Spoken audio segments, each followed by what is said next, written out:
전적으로 타락한 인간은요, 모든 악의 결정체다.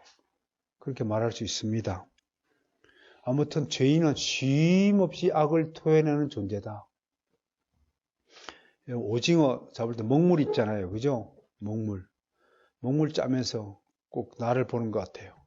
내 속에 얼마나 시큼한 먹물이 들었을까?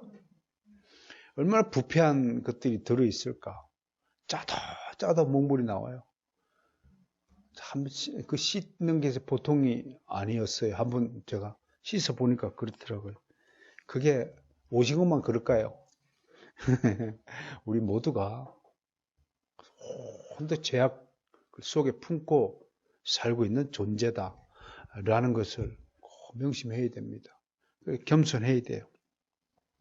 이사야 선지자 이렇게 얘기했네요. 64장 이사야 64장 6절에서요. 무릇 우리는 다 부정한 자 같아서 우리의 의는 다 더러운 옷 같으며 우리는 다 잎사귀 같이 시들므로 우리의 죄악이 바람같이 우리를 몰아가나이다. 그러니까 우리 인생 자체가요, 죄악된 인생이에요. 죄악의 바람이 부는 대로 살아가는 거예요. 죄악의 바람이 동에서 서로 불면 서쪽으로 가고요. 죄악의 바람이 북에서 남으로 불면 남쪽으로 가고 거꾸로 북으로 가고 그런 거예요. 우리 하일이 하영이 보면 완전히 두 가지 상반된 요소를 동시에 가지고 있잖아요. 얼마나 순수하고 얼마나 아름답고 예뻐 보입니까? 그런데 이것들이 하는 짓거리를 보면 온통 죄악된 부패한 생각밖에 안 하거든요. 얼마나 부모를 못 살게 구웁니까? 지가 무슨 왕이라 되는 것처럼 엄마 이리 와, 아빠 이리 와, 이거 해줘, 저거 해줘. 막.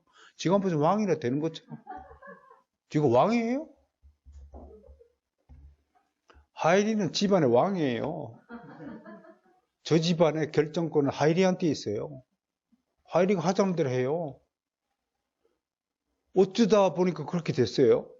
저 엄마 아빠는 하인이야, 하인. 이름을 신하일이 아니라 신하인으로 고쳐야 돼요. 그래야 종으로서 충성하는 거죠. 그게 우리의 인간이에요. 그러면 하일이하고 하영이만 그럴까요? 우리가 하나님 앞에서 똑같이 하나님을 종으로 부려먹어요. 주님, 내가 이렇게 열심히 사는데 왜 복을 안 줘요? 용돈 안 줄 거예요? 아빠? 어디 용돈 맡겨놨나요?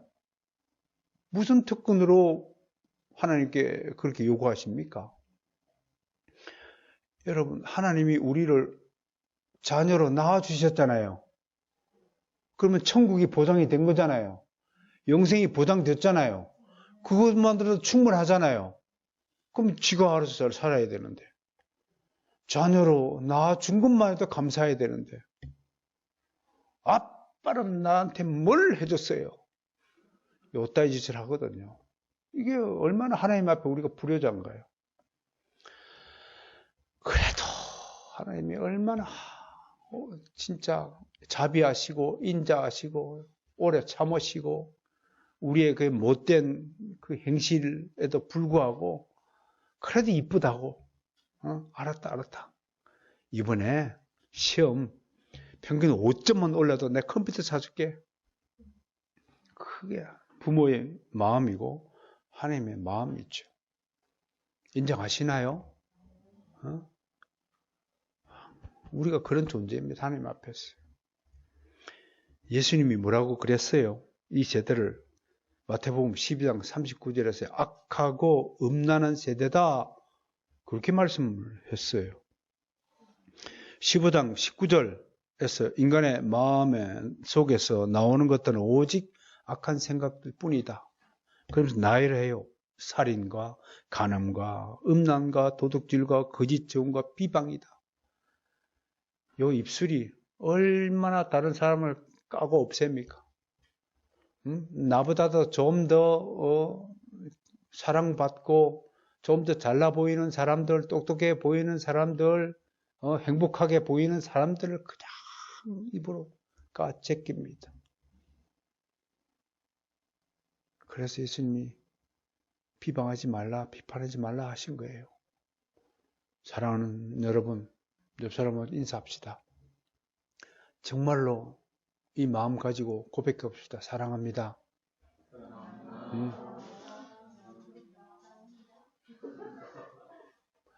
다시 고백하면 다시는 당신을 깎아내리지 않겠습니다.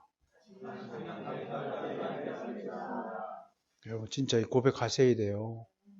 명색이 우리가 그리스도인이라고 이름을 불리는 자들이잖아요.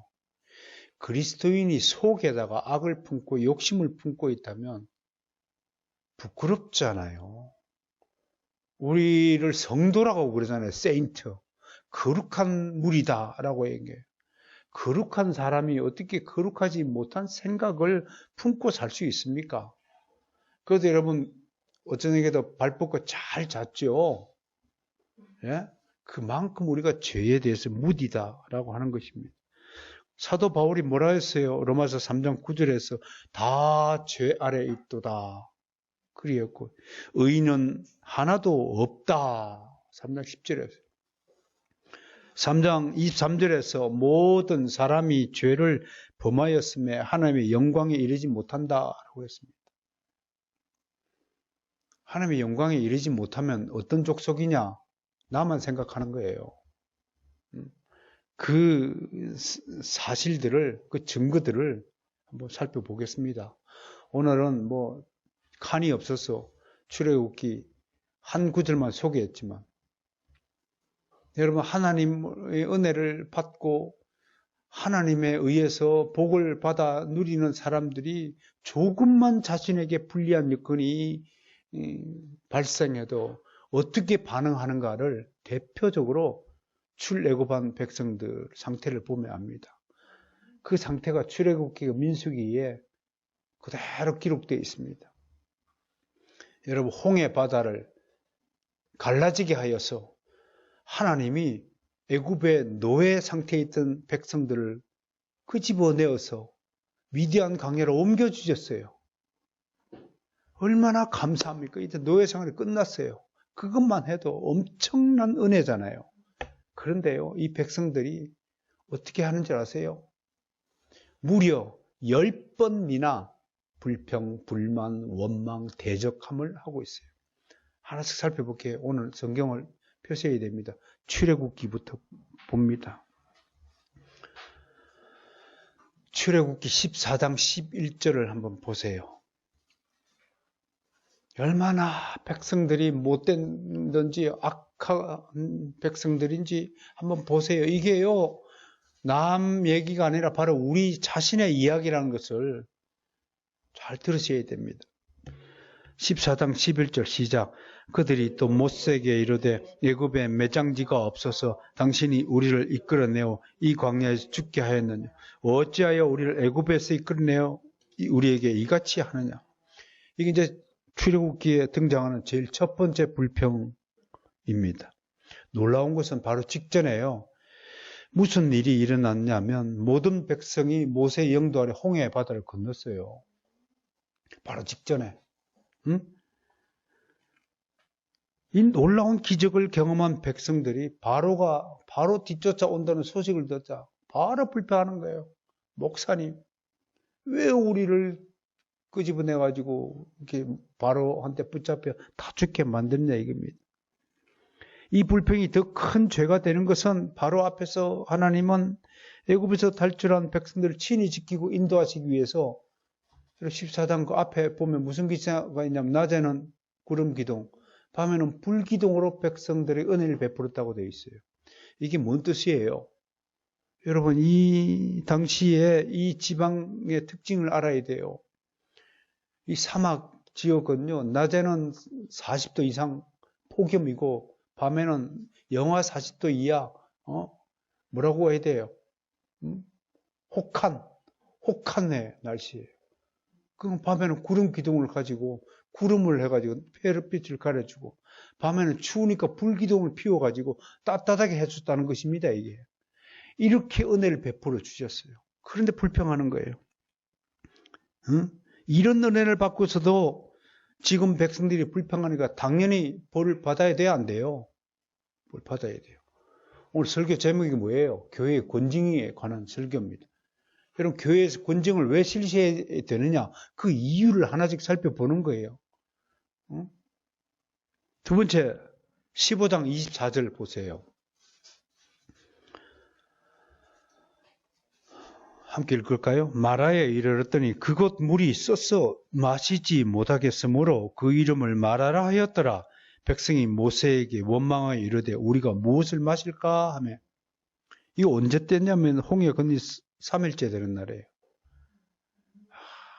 정말 물에 빠진 사람 구해줬더니 3일 만에 보따리 내놓으라고 지금 찾아온 거예요. 이 정도로 악한 백성입니다. 이것이 부패한 인간의 적나라한 민낯입니다. 인간의 어디에서 선한 모습을 발견할 수 있습니까? 출애굽기 16장 3절로 갑니다. 함께 읽습니다. 이스라엘 자손이 그들에게 이르되 우리가 애굽 땅에서 고기 가마 곁에 앉아있던 때와 떡을 배불리 먹던 때에 여호와의 손에 죽었더라면 좋았을 것을 너희가 이 광야로 우리를 인도해 내어 이 온 회중이 줄여 죽게 하는도다. 사람 욕심이 끝도 없습니다. 목마르다 하여 물을 주었더니 지금은 이제 배고팠다고 난리법석입니다. 그 끔찍한 노예 신분을 벗어나게 한 은혜를 망각하고 차라리 애굽에서 배불리 먹는 게 낫다고 불평합니다. 제 경험인데요. 우리나라의 근대사는 세 번의 군사 독재 정치가 있었습니다. 박정희, 전두환, 노태우 시절입니다. 민주화 투쟁은 이런 군사 독재 정권을 끝내기 위한 양식 있는 국민들의 저항이었고 투쟁이었습니다.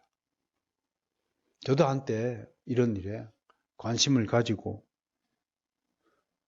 깊이는 아니고 주변에 어슬렁거리던 사람 중에 한 사람이었습니다. 분명히 말씀을 드리지만 오늘날 우리가 누리는 이 자유는 그런 투쟁과 헌신의 결과라고 저는 생각합니다. 약 2만 2천 명이 감옥에 갔더랬습니다. 평범하게 사는 사람들이 누리는 그 평범한 자유를 선물하기 위해서 그런 사람들이 희생을 치른 것입니다. 특히 저희 학번 78, 79, 80 학번들은 학교 다닐 때 이 군사 독재 정권이 종식이 되고 우리나라에도 찬란한 민주화의 광명이 깃들기를 바라는 심정에서 싸웠습니다. 정말 체류탄 가서 많이 마셨거든요. 정말 거리에 나가서 투쟁했거든요. 저희 학교는 금잔디 광장이라고 있었는데 얼마나 독재 정권이 극심했냐면 페프부고 장갑차가 아예 학교 교정 내로 들어와 있었던 때입니다. 세계 어느 나라에서도 찾아볼 수 없는 광경이 있었더랬습니다. 수업 시간에는요, 좀 요주의 교수 수업 시간에 뒤에 다 선글라스, 검은 안경 두 사람이 다 버티고 서 있던 그런 때였습니다. 학교를 아침에 일찍 가잖아요. 저는 좀 일찍 가는 편이었는데요. 가면은요, 일단의 무리들이 험악한 사람들이요. 모여서 출석을 먼저 부릅니다. 박 형사, 네. 장 형사, 네. 고 형사, 네. 그리고 출석을, 학생들 출석이 먼저 불려지는 것이 아니라 학교 캠퍼스잖아요. 그런 시절이 있었더랬습니다. 거짓말하는 게 아닙니다. 여러분, 이런 사람들의 은혜를 잊어버리고 살면 안 됩니다. 그건 인간이 아닙니다. 은혜를 모르고 살면 인간이 아닙니다. 왜 요즘에 우리 청년들을 걱정하는 줄 아세요? 옛날 일을 가르치지도 않고 옛날 일을 하나도 기억 못하고 지금 우리가 누리고 있는 이 자유와 평화와 민주주의가 어떻게 해서 우리 손에 주어졌는가를 생각하지 않고 살고 지잘났다고 막 살고 있는 청년들을 보면, 젊은 아이들 보면, 물론 교육을 잘못시킨 우리 책임도 있다 할 것입니다. 그런데 간혹 우리 중에 지금 정치가 마음에 들지 않는다고 그때 시절이 더 좋았다라고 불평하는 사람들을 보면 굉장히 마음 아픕니다. 야, 정말 개념 없구나. 정말 생각 없이 사는 사람이구나 라는 생각이 듭니다.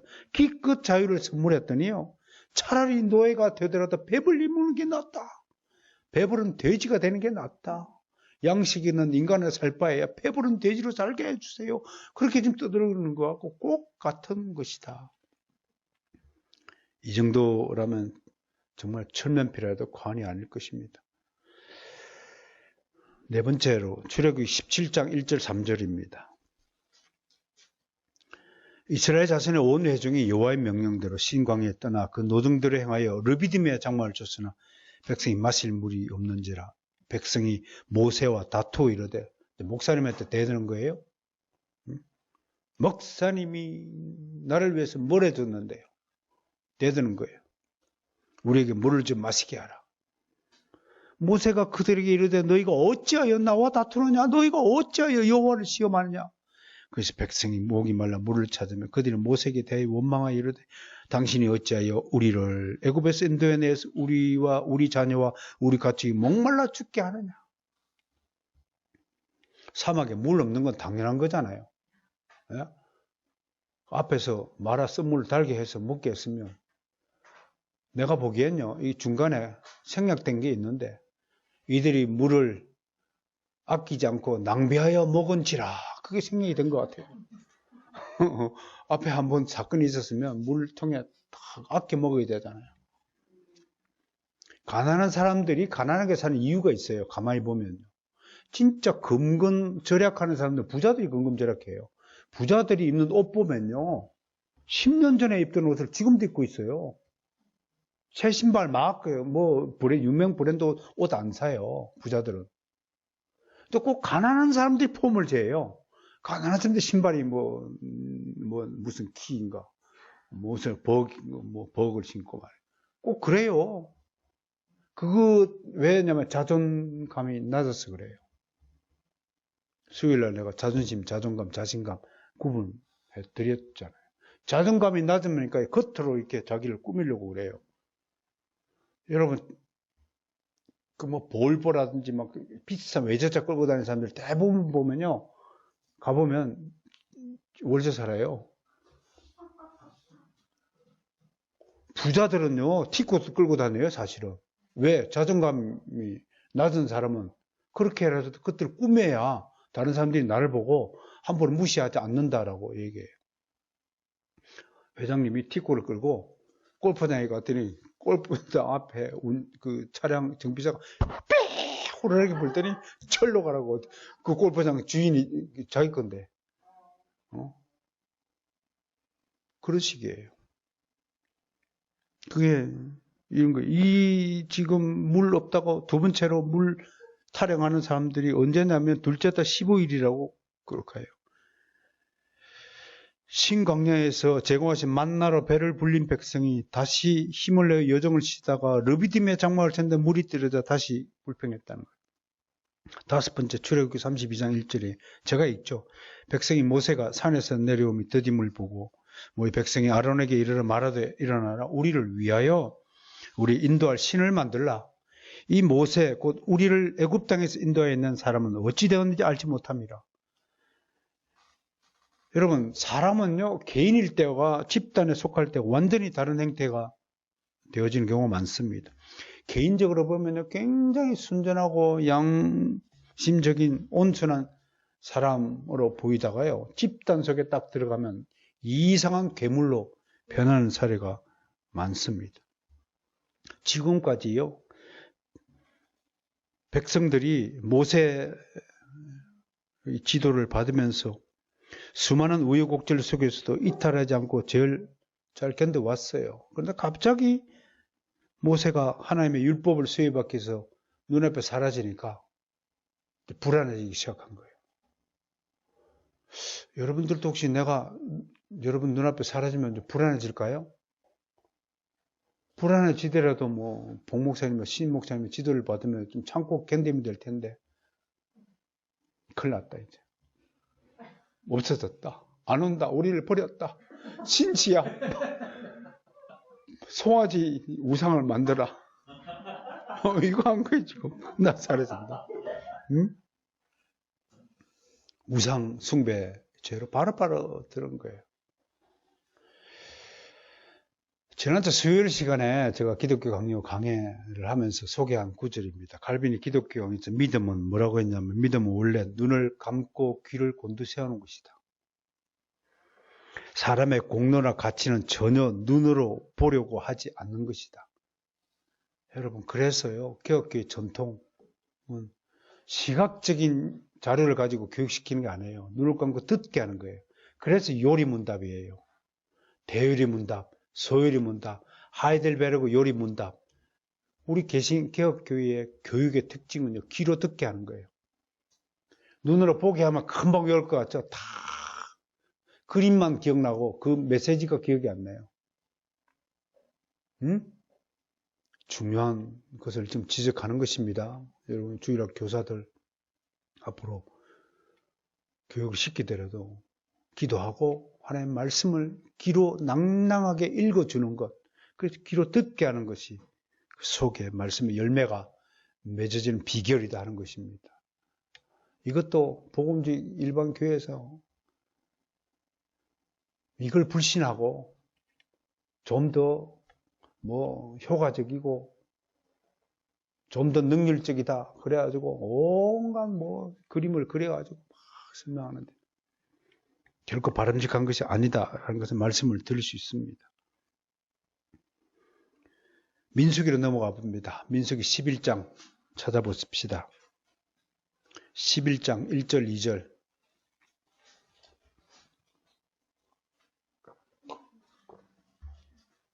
찾으셨나요? 함께 누가 읽어볼까요? 정태군이 한번 읽을까요?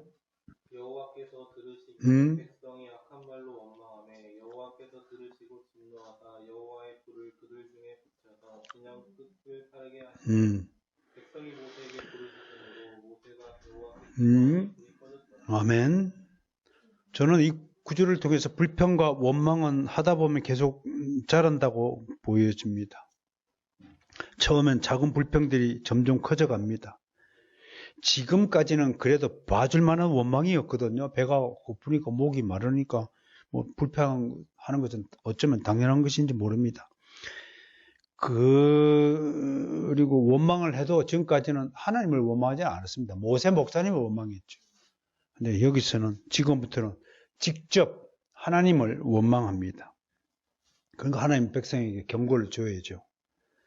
그래서 살짝 본보기로 여러분 텐트 전부를 불살이 잠그고 끝에다 불을 살짝 붙였어요.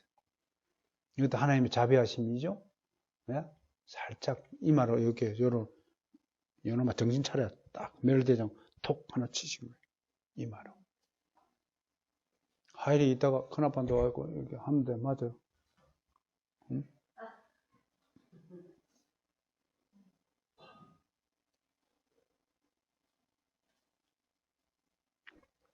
그러니까 모세가 즉시로 부르짖으니까 하나님이 또 불을 금방 꺼주셨어요. 여기까지 좋아요. 그 다음 봅시다. 31절 보세요. 11장 4절 볼까요? 시작. 그들 중에 섞여 사는 다른 종들이 탐욕을 품음에 이스라엘 자손도 다시 울면 누가 우리에게 고기를 주어 먹게 하리라. 이제 배부르게 했더니 이제 고기 타령하네. 맨날 풀만 뜯어 먹어요? 우리 집은 언제 고기 먹어요? 그 얘기하는 거예요. 그러니까 31절에서 하나님이 어떻게 대응하십니까?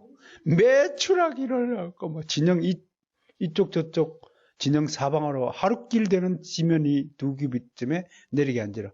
하룻길 된다고 하면 길이가 얼마쯤 될까요? 심리가 1시간이래요.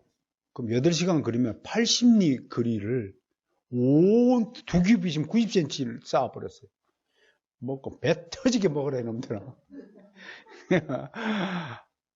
하나님이 복을 주실 때 우리한테 이런 복 주시길 원합니다. 그 다음에 8번째 민수기 14장 2절 3절 가봅니다. 여러분 이런 구절들 하나하나 오늘 살펴보시면서 우리 꼬라지를 한번 비교해 봅시다. 14장 2절 3절 하이리 가면 읽을까요? 큰 소리로? 큰 소리로? 이 방송에 들려야 되니까 시작. 이스라엘 자손이 모세와 아론을 원망하며 온 회중 그들에게 이르되 우리가 애굽 땅에서 죽었거나 이 광야에서 죽었으면 좋았을 것을 어찌하여 여호와가 우리를 그 땅으로 인도하여 칼에 쓰러지게 하여 우리 처자가 쓰러졌으니 애굽으로 들어가는 것이 어찌하냐. 네. 또 애굽 타령이죠. 아주 지긋지긋한 불평과 원망이에요. 그런데 이번엔요, 백성들이 이제 폭력적으로 변해요. 아까 제가 잘한다고 얘기했죠. 폭력적으로 변해요. 온 회중이 모세와 아론을 돌들어 치려합니다. 이제 엄한 아론까지 집어넣어서 너 형제니까 너도 같은 거다. 그래서 치려합니다. 그러니까 이번에는요, 하나님이 어떻게 하셨다고요? 대노하신 거예요. 엄청나게 진노하신 거예요. 그러니까 전염병을 보냈어요.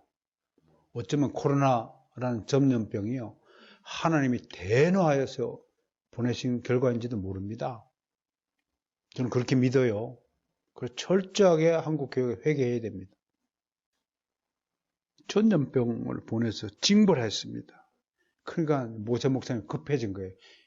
하나님의 이 대노하심이 떨어지면 백성들 다 죽어요.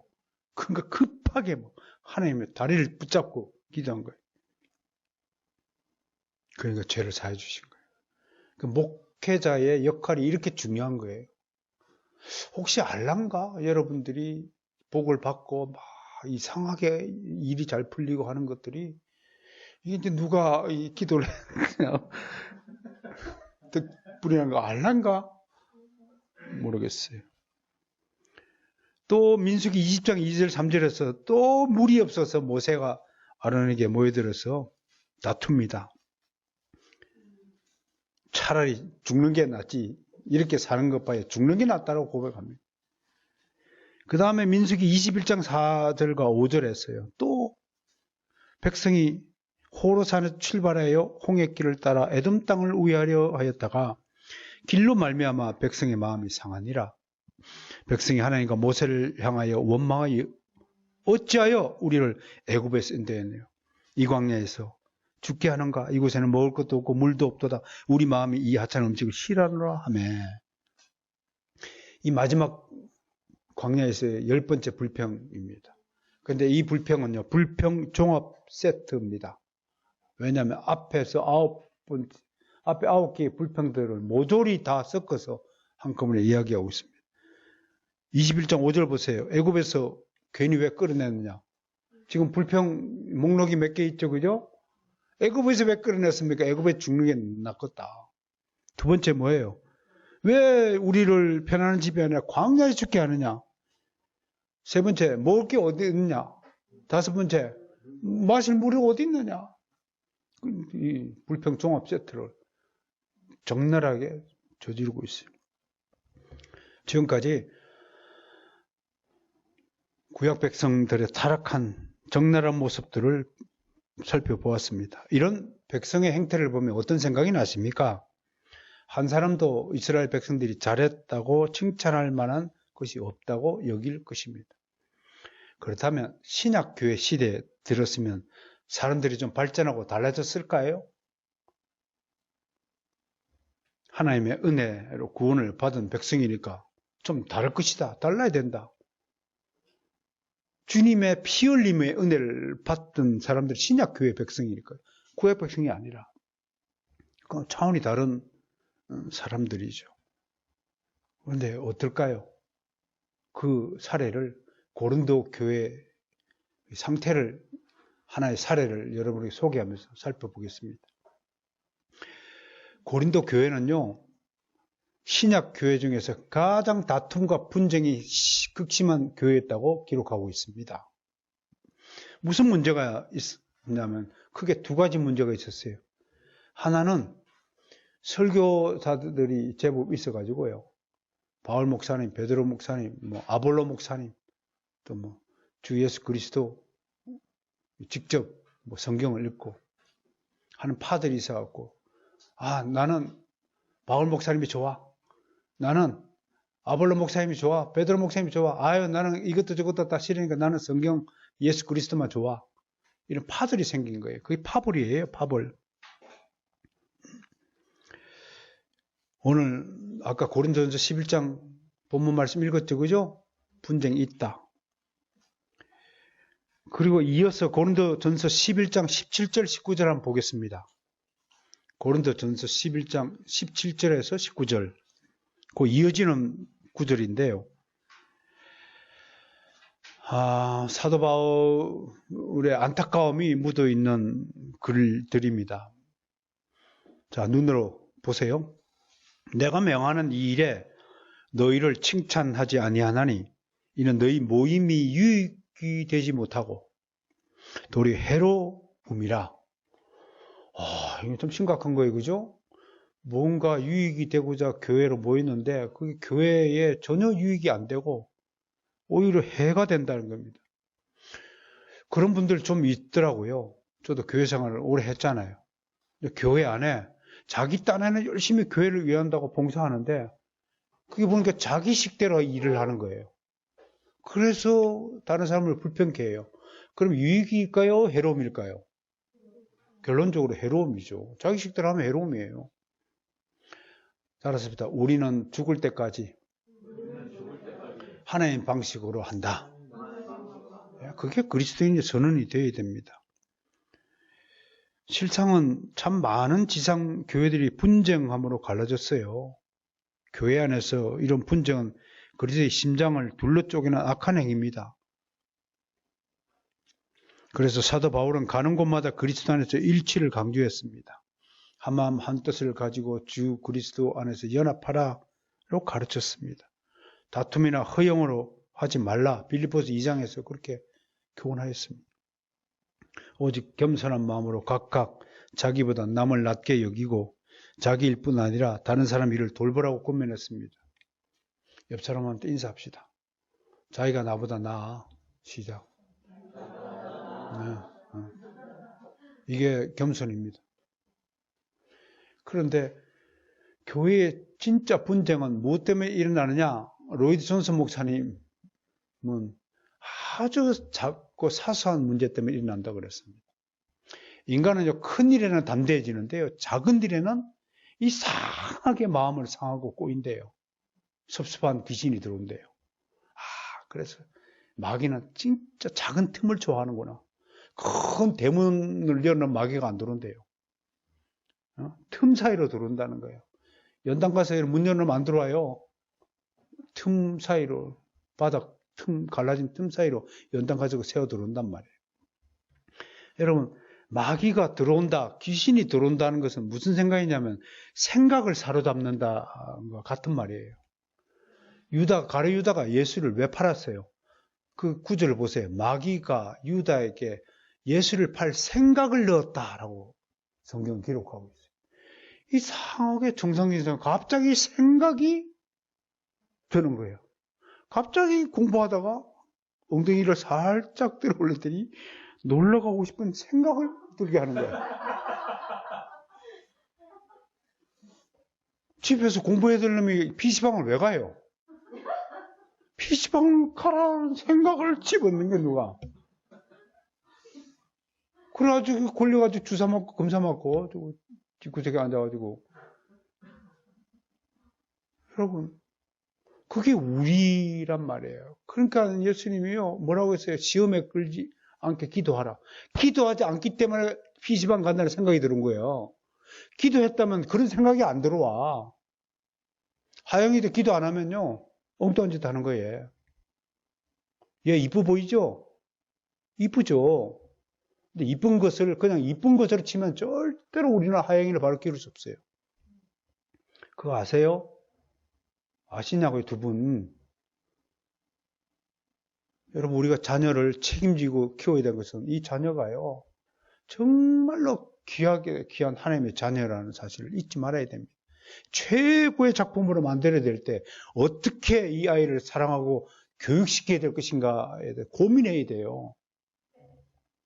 금쪽 같은 내 새끼라는 프로그램이 있어요. 내가 하도 요즘 부모들 정말 자녀 교육 엉터리를 해서 내가 꼬라지가 보기 싫어서 며칠 안 봤어요. 어쩜 애들을 그렇게 망가지도록 교육을 시켜요? 세상에? 애가 달라는 대로 다 해줘요? 여러분, 우리가 해달라는 대로 하나님이 다 해준다면 이 세상은 온전할까요? 불온전할까요? 아마 이미 멸망했을 겁니다. 인간이 원하는 대로 다 해주셨다면. 사랑은 그런 게 아니에요. 좀 사랑해도 수준이 있는 거예요. 자식을 사랑하는 것도 수준 있게 좀 사랑하세요. 하나님 방식대로 사랑하는 것이 가장 수준 있는 사랑이잖아요.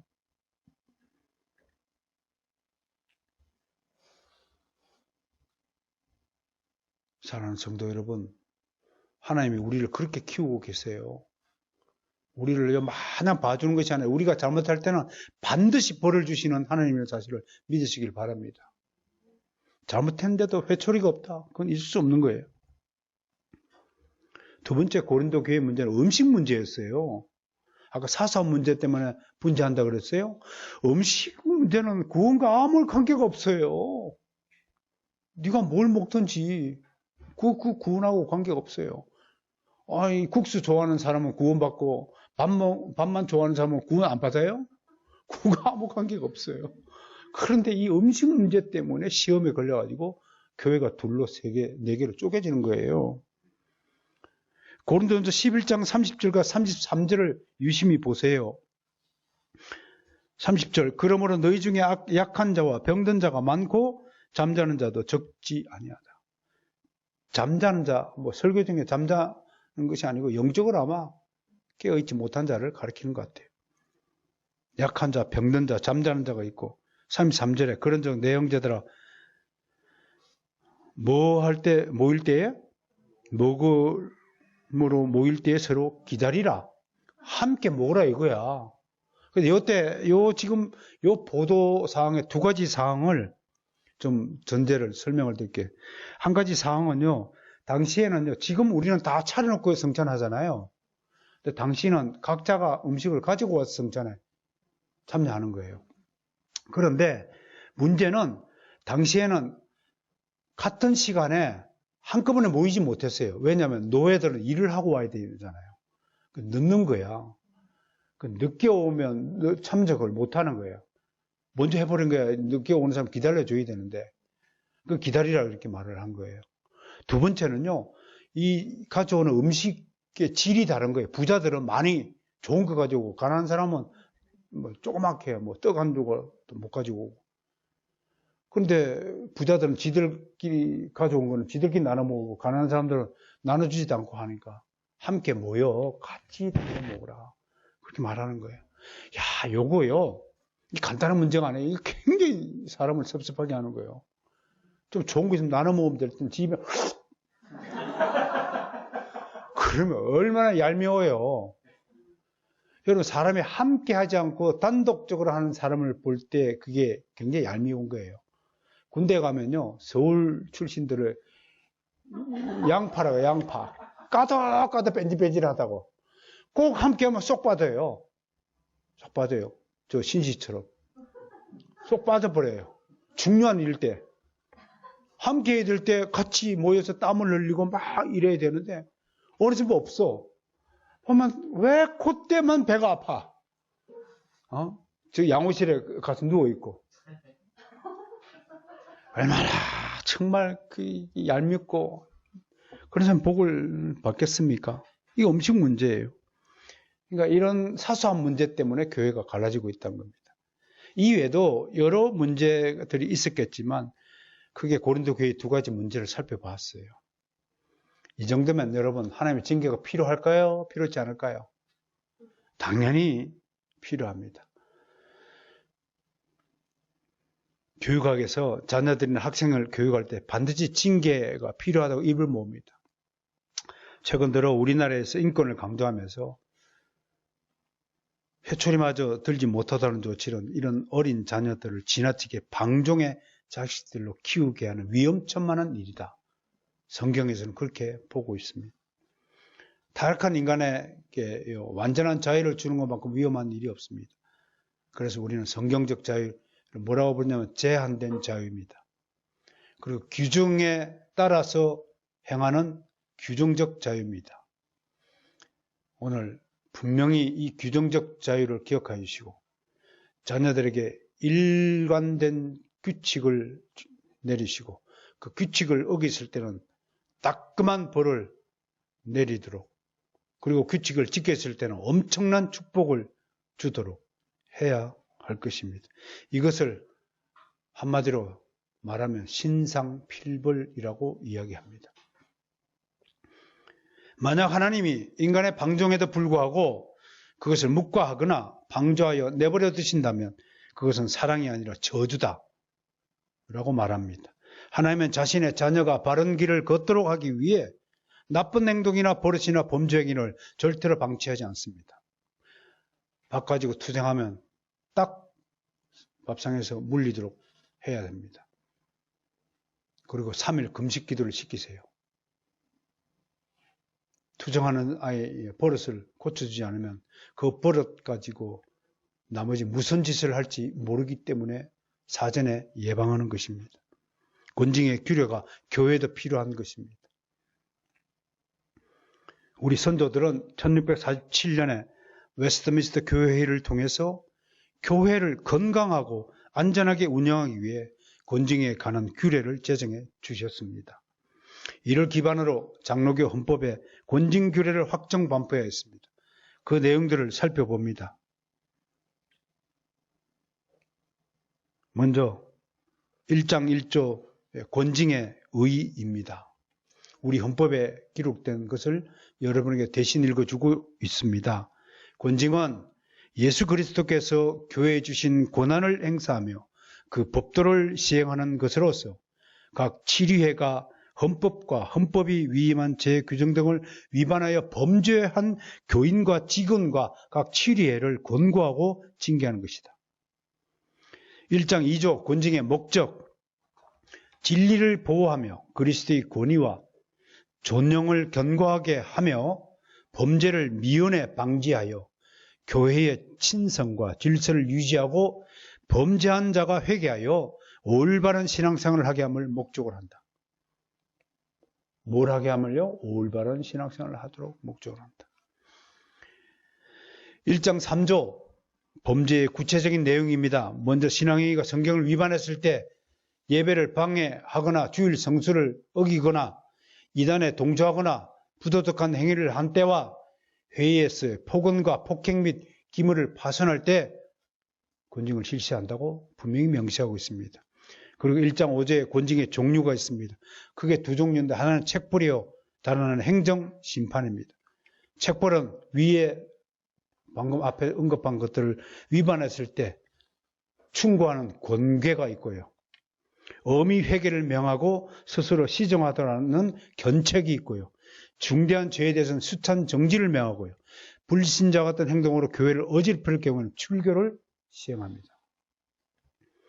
이에 따라 저희 교회는, 바르선교회는 헌법이 부여한 위임에 따라서 좀 더 세밀하게 권징 조항을 다듬어 만들고 있습니다. 교회 정관제 7장에 권징 조항이 있습니다. 여러분들이 정말로 우리 교회를 사랑하신다면 우리 교회가 제정 반포한 이 교회 정관을 읽어보고 유심히 살펴야 될 것입니다. 아, 우리 교회가 그냥 아무렇게나 운영되는 것이 아니구나 하는 것을 아시고 교회 생활을 해야 한다는 것입니다. 37조의 권징의 근거를 마련해 뒀고요. 38조의 권징의 조건, 39조의 권징의 과정, 40조의 권징의 종류를 나열했는데 저희 교회 권징의 종류는 이런 것입니다. 6개월간의 근신을 합니다. 잘못됐을 때. 근신기간에 성경 읽기를 해야 됩니다. 성경을 필사해야 됩니다. 그리고 함께 매일 회개의 기도를 가져야 합니다. 당분간 권징기간에 교회 회의에서의 발언권도 정지됩니다. 이제 권징 사람들은 이렇게 테이프를 붙여갖고 참여하세요, 교회에. 까만 테이프로. 듣기만 하세요. 설교 나눔 시간도 테이프 붙여.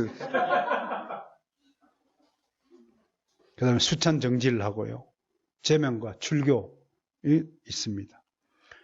따라서 합시다. 성경 읽기, 성경 필사, 회개의 기도, 발언 금지, 수찬 정지, 제명, 출교. 몇 가지예요? 7가지라는 사실 기억하시기 바랍니다. 마무리하죠. 잘못하지 않으면 못하러 권징이 필요합니까? 죄를 짓지 않으면 못하러 회개가 필요하겠습니까? 불행히도 우리는 잘못을 밥 먹듯이 하고 수없이 많은 죄를 지금도 저지르고 있다는 사실을 부인할 수 없습니다. 그러나 우리가 분명히 기억해야 할 것은 하나님의 권징, 하나님의 징계는 절대로 형벌이 아닙니다. 벌 받는다고 생각하면 큰 오산입니다. 만일 하나님께서 우리가 잘못한 것에 대해서 날마다 그대로 갚으신다면 여기 살아남아 있을 사람 한 사람도 없을 것입니다. 예수 그리스도 안에 있는 우리는 형벌이란 존재하지 않습니다. 이미 예수 그리스도께서 우리가 받아야 할 형벌을 대신 다 받으셨기 때문에 그런 것입니다. 이것을 참으로 믿는 사람이라면 모든 죄악된 길로의 치우침이나 향함을 멈추게 될 것이다. 여러분들 점점 죄악된 길에서 멀어지고 있다는 사실을 믿으시기를 바랍니다. 그게 성화입니다. 여러분 스스로도 모르게 점점 성화의 길에 들어서고 있다고 할 것입니다. 성화론자들이요, 자꾸 이렇게 얘기해요. 법정적 칭의론을 부정하고요. 성화론자들은 네가 사는 꼬라지를 보니까 너는 칭의를 받은 게 아니야. 그렇게 얘기해요. 참 금방진 소리예요. 얼마나 금방진 소리냐면요. 하나님이 값없이 어렵다 해주셨어요. 우리가 무슨 행위나 공로가 똑바로 살아서 우리를 어렵다 하신 게 아니거든요. 똑같아요. 어쩌면요. 예수 믿는 사람이나 예수 믿지 않는 사람 사는 거 똑같아요. 생각하는 거 똑같아요. 내가 보기엔 거의 비슷해요. 여러분들 사는 것이 세상 사람들하고 별반 다를 게 없어요. 유일하게 다른 건 주일날 이렇게 와서 한 시간 동안 앉아있는 거 이거 하나 다르다는 거예요. 다른 거 똑같아요. 생각하는 건 가치관이에요. 인생의 목적 뭐냐? 돈 많이 벌고 자식한테 물려주고 하고. 그럼 똑같은 거 아니야? 뭐가 틀려? 똑같단 말이에요. 그러니까 여러분 우리가 이 점을 인정한다면 그렇게 하지 못한다고 해서 너는 하나님의 백성이 아니라고 정죄하고 저주하는 것 자체는요 굉장히 금방진 소리다 라고 얘기할 수 있습니다. 모든 형벌은 주님이 다 받으셨으므로 형벌을 두려워하지 마세요. 여러분들이 교회 실시하는 권징은요 분명히 말씀을 드리지만 하나님의 사랑의 매입니다. 그걸 달게 받으세요. 주님은 우리의 잘못된 생각과 판단, 결정과 선택으로 나쁜 길에 들었을 때 우리를 돌이키기 위해 권징의 방식을 사용하십니다. 이것은 나를 지극히 사랑하시는 주님의 사랑의 증거입니다. 주님이 나를 사랑하지 않으신다면 과연 관심과 간섭도 하지 않을 것입니다. 그래서 사랑 반대말 무관심이라고 그러잖아요. 내가 여러분들의 관심도 없이요 언급도 하지 않으면 하나님의 권징이 진행 중이다 생각하면 맞아요. 나도 가끔씩요 싫든 좋든 간에 관심을 끊어요. 그것이 얼마나 중요한지 알란가 모르겠어. 바보더라. 내가 너를 위해서 기도하지 않는다라고 결정했을 때 그게 어떤 뜻인지 알아? 바보더라. 이렇게 얘기도 못 알아들어 이 바보더라.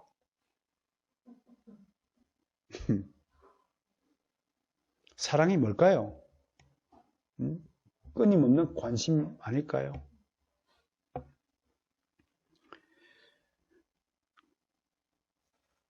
우리를 돌이키기 위해서 권징이 필요하고 내가 너를 사랑한다라는 말을 그렇게 하는 겁니다. 그러니까 자식들 키울 때요 정말 진짜 사랑이 뭐냐면 사랑의 회초리를 들 수 있는 부모야말로 진짜 그 자식을 사랑하는 거예요.